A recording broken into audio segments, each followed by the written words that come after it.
Hello, and welcome to my YouTube vlog for February 12th, 2012.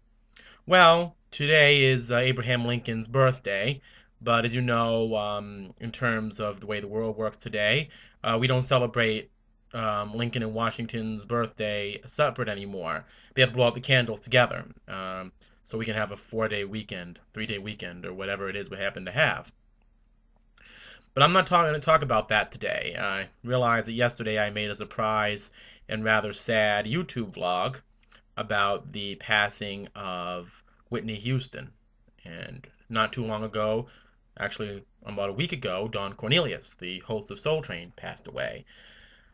But today I'm going to talk about a subject that I think should be seen as happy, or at least I see it as happy.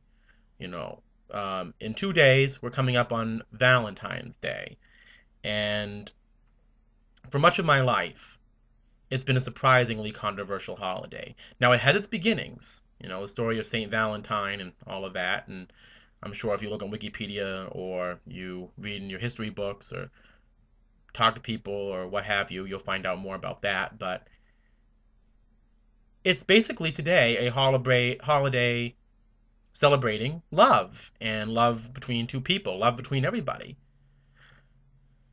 Unfortunately, I have never seen a holiday that brings out so much sadness, regret, and guilt in people than Valentine's Day. There's actually a movie starring Nia Vardalos and John Corbett called I Hate Valentine's Day. That's meant in irony, but I think a lot of people really do feel that way. I remember back in 2004, and I'll never forget this, an old friend of mine, Nigel Hall, then a DJ and piano player with a local band here, and now I believe he plays with Warren Haynes or Soul Life or whatever.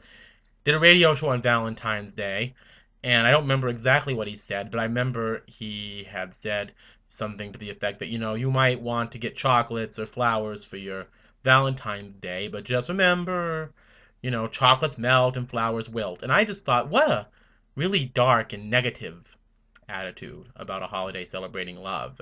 Are we rejecting love? And that was something that I was wondering about. And a lot of people that I've known, even people very close to me, have spent the last 15, 20 years going on a really massive anti-Valentine's Day campaign. I've heard everything. It was a holiday bought out by Hallmark. It's cheap.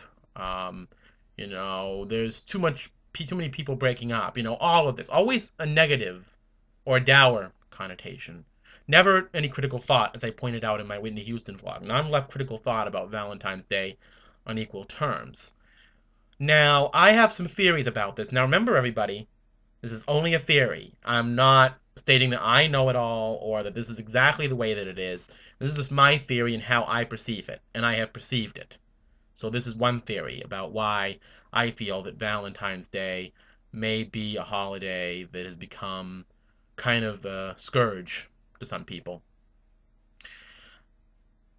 I am of an age group that was a young adult, teenager, and tween, as they call it now, in the 1990s. Now, number one, around 1990, actually, it was around 1990, a TV special about the 60s on PBS stated the grim statistic, even at that early juncture, that by 1989-90, 1 out of every 3 or 4 couples were breaking up. So in my generation, there was a lot of divorce, a lot of broken homes. So, children growing up didn't see a lot of love there. Not only that, but the culture began to celebrate the realistic side of life. Usually realistic being shorthand for the negative side of life, meaning that you started to see, a lot more argumentative behavior, a lot more anger. It was masquerading as honesty, but it was usually very heavy, negativism. Again, you saw the destruction of critical thought where there was a positive and a negative. It tended to either be all positive as a counter to that negativity or just negativity itself. This, for me, was a very confusing time to grow up in. But I have to admit, I don't usually go on about my personal life, but, I did come from a home that was stable. I had a mother and a father. There were difficulties, of course, like any family, but they stuck together and they are still together now. I never had to deal with a broken home growing up. Not only that, but I really kept out of personal relationships at that time for a number of reasons. But one of those is that I didn't want to get a negative impression based on my youth and inexperience. And a lot of people during that decade, I noticed, get involved with heavy personal relationships at a very young age before they really had the emotional ability to be able to handle it. So by the end of the 90s, that combined with revisionist history literally being poured onto us by the end of that decade. Columbus didn't discover America. Lincoln was coerced into freeing the slaves. Oh, and Valentine's Day was co-opted and sold by Hallmark. Again, negativity on top of negativity on top of negativity, and it all snowballed. So by the time you get into the 2000s, you read magazine articles, you watch music videos, anything with a Valentine's Day or a love theme tends to be about heartbreak and regret and modern alienation, and it's become part of the culture, and it's part of how a lot of people think. So it's really no doubt to me, taking all this together, that this might, now just might, result in a tendency toward an anti Valentine's Day attitude by people who are positive because they don't see the other side. And again, I think, especially in terms of love or a holiday celebrating it, you have to take both together sometimes. What you need is an even balance. The negativity and the positive forces coming together and balancing out. And again, I can't really tell you how many times I'm going to see this, and I have seen this. There just isn't enough even keel critical assessment in society. It's either one way or it's the other way, and there's very little balance sometimes. And I think Valentine's Day is still perceived as unbalanced. And I found personally, when I take those feelings of guilt and anger and materialism out of it, then a lot of cases have been lobbed onto me. I didn't have them personally, but they came in mass doses from without.